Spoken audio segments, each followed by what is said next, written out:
Introducing a completely redesigned experience that you can sense.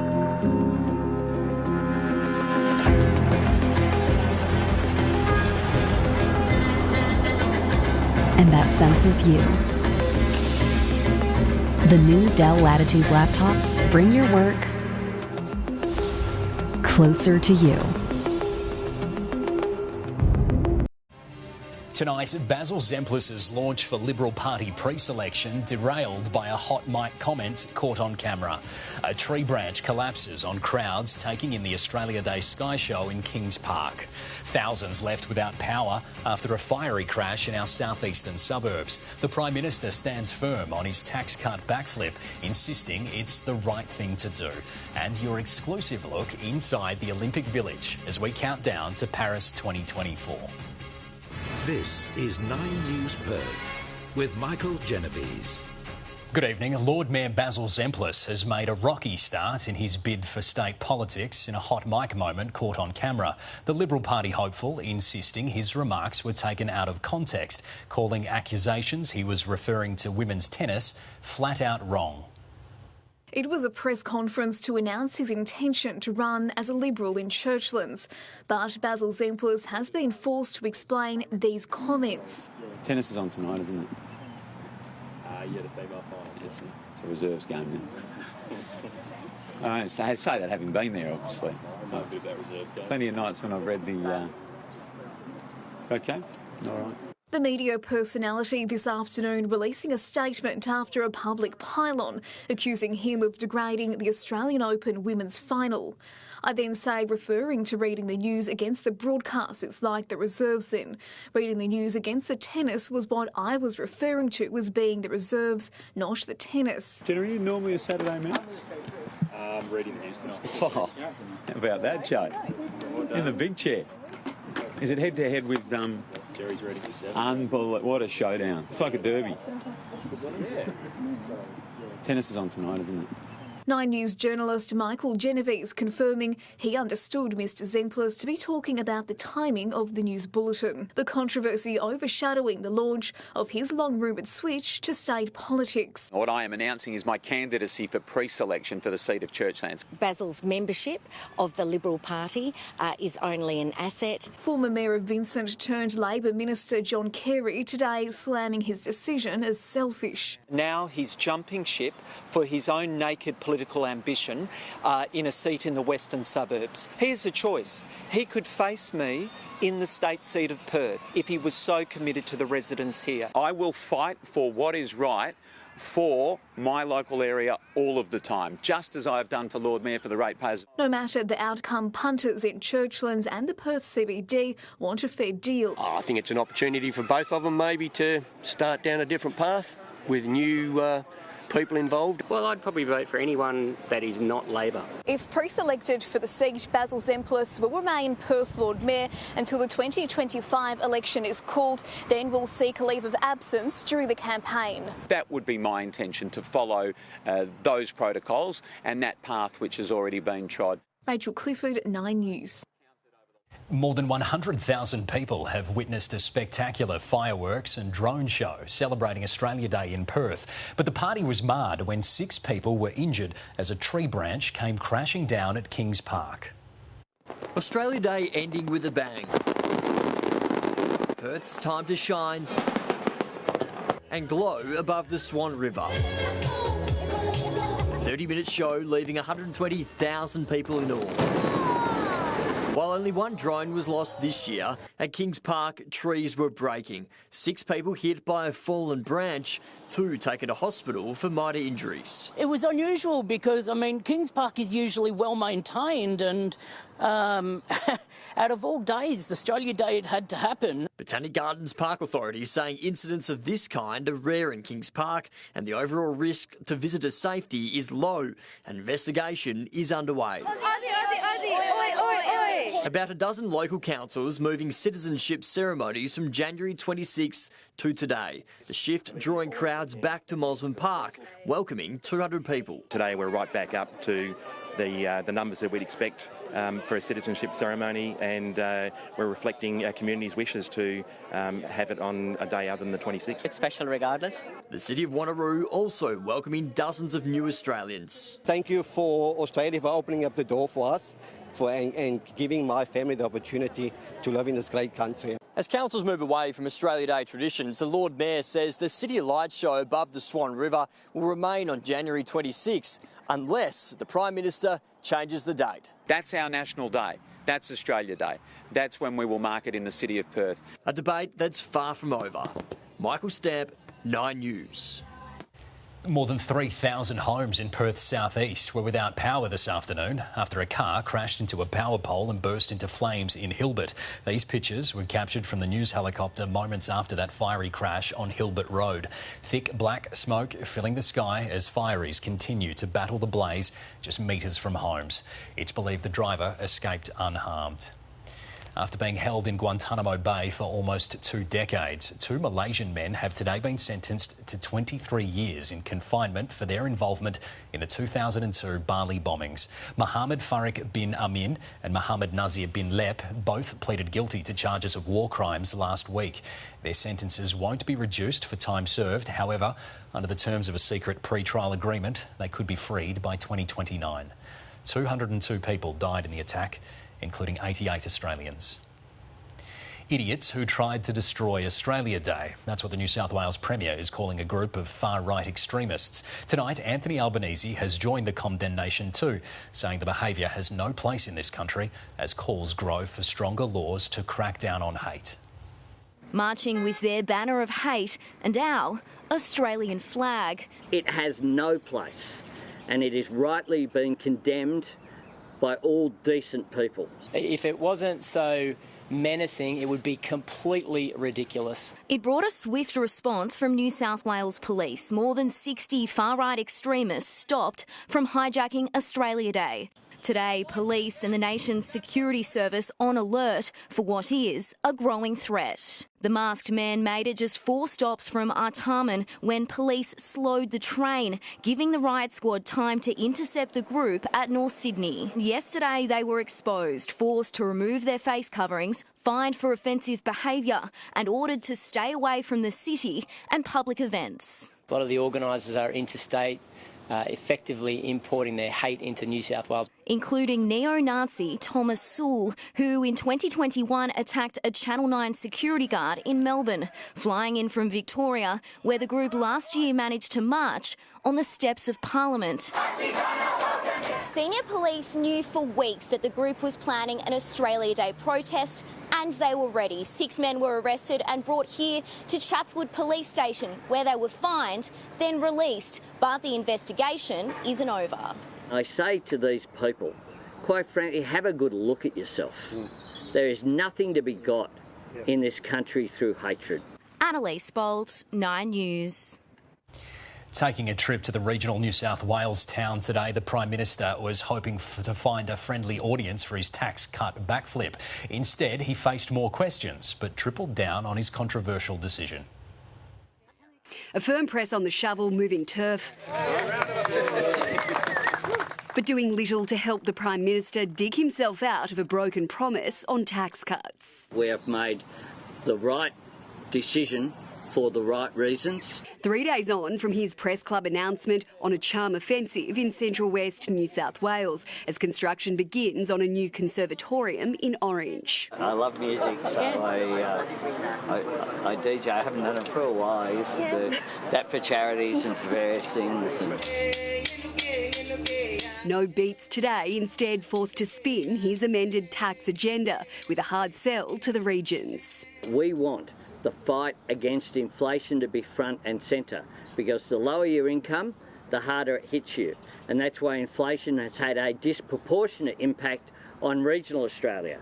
And that's why this program is so important. Sounding like a campaign speech, but denying his shifted gears after the opposition called for an early election.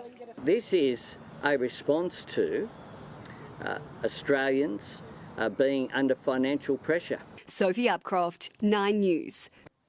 House prices in some of Perth's most expensive suburbs have recorded sharp falls, with some premium pockets dropping more than $200,000.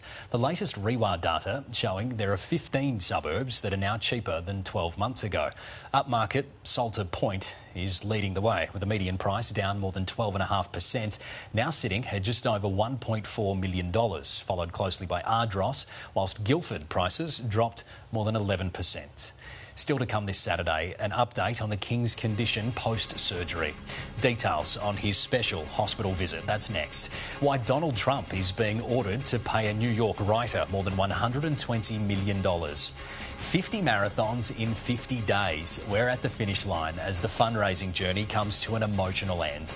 And your exclusive look inside the Athletes' Village in Paris with Olympic chef de mission Anna Mears.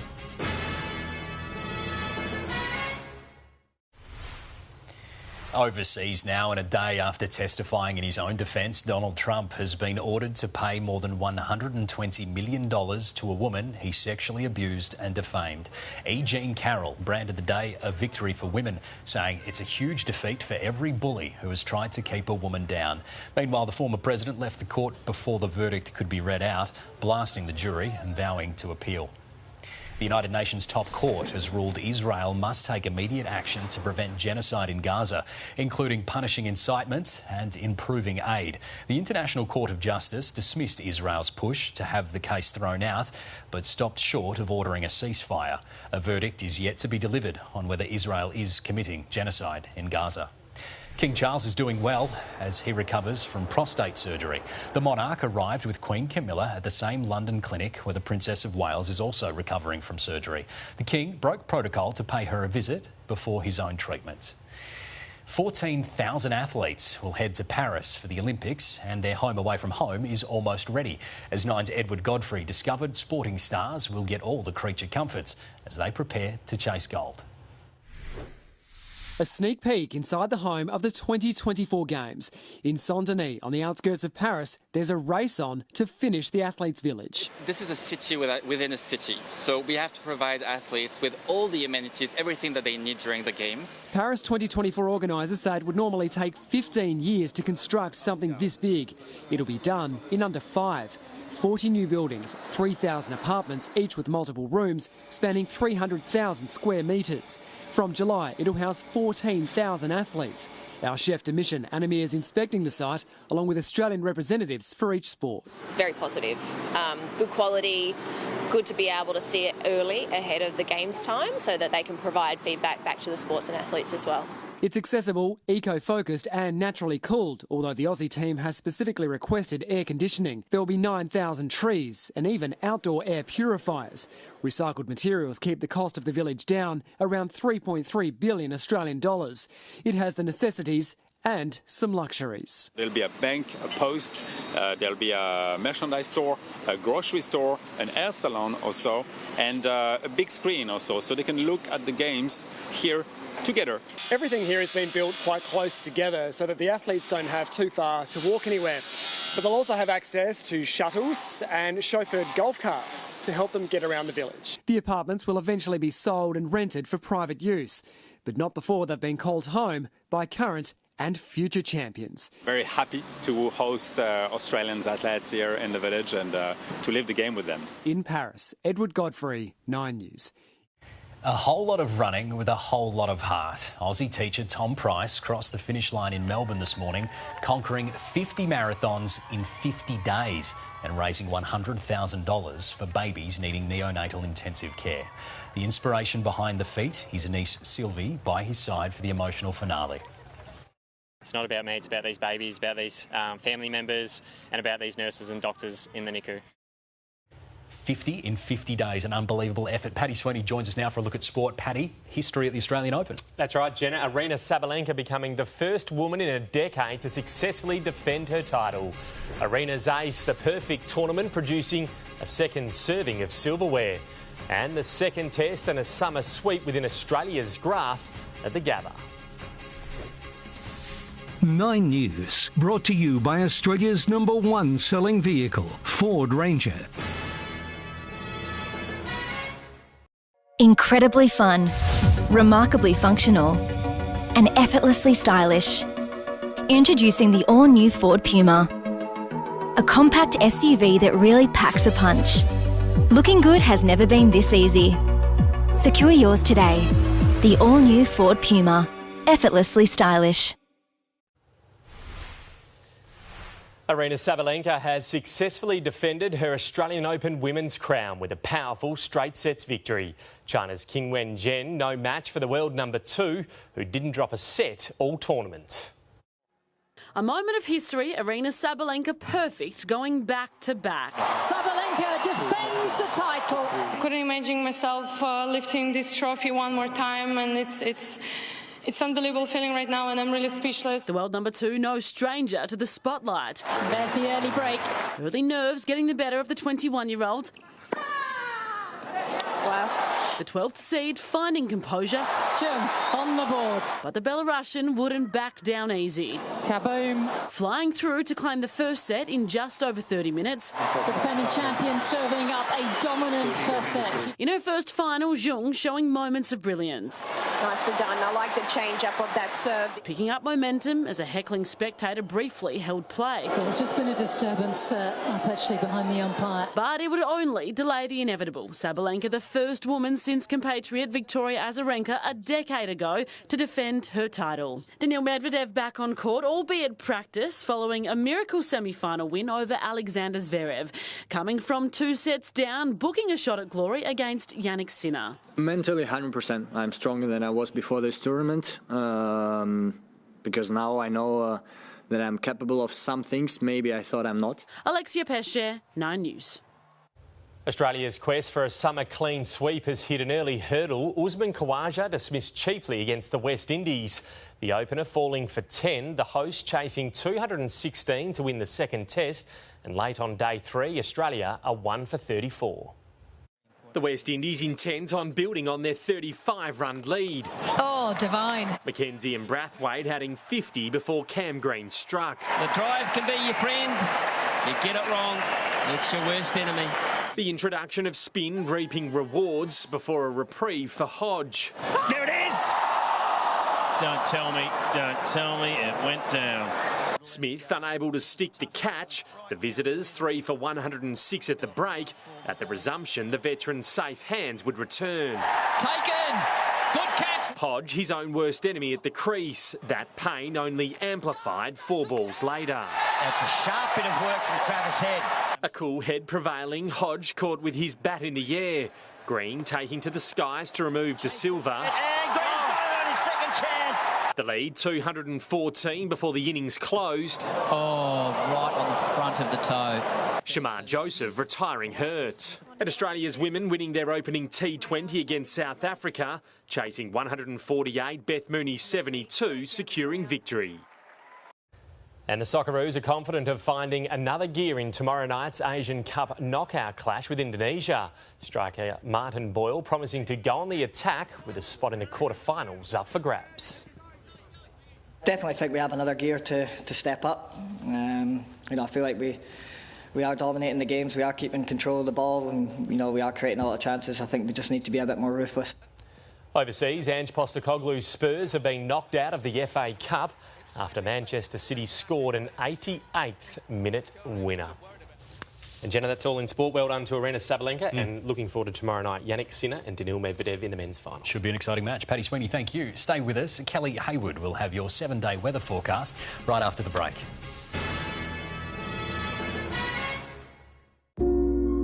Switch on a Daikin Alira X split system with advanced streamer technology to remove more than 99% of harmful indoor air pollutants and surround yourself with cleaner air this summer.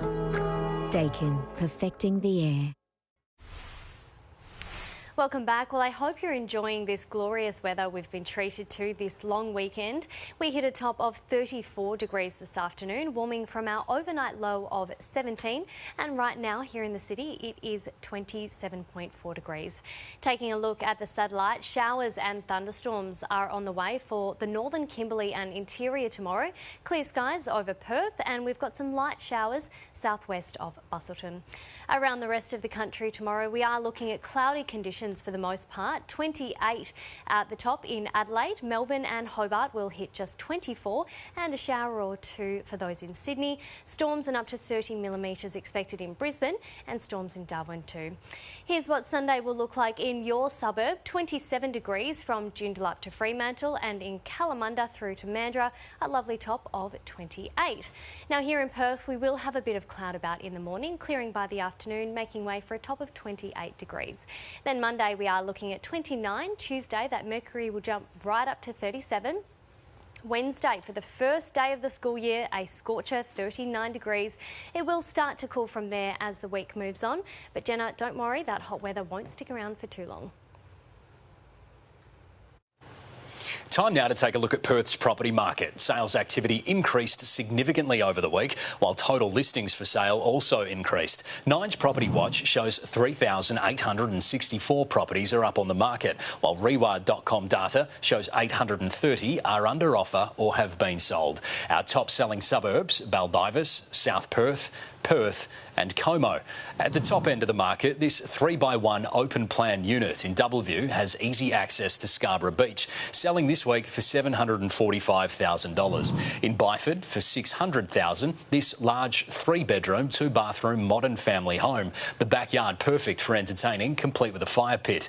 And at the lower end of the market, this ground floor 1-bed unit in Como with a large entertainer's courtyard, selling this week for $385,000. And that's 9 News this Saturday. I'm Michael Genovese. Thanks for your company. Enjoy your evening. Good night.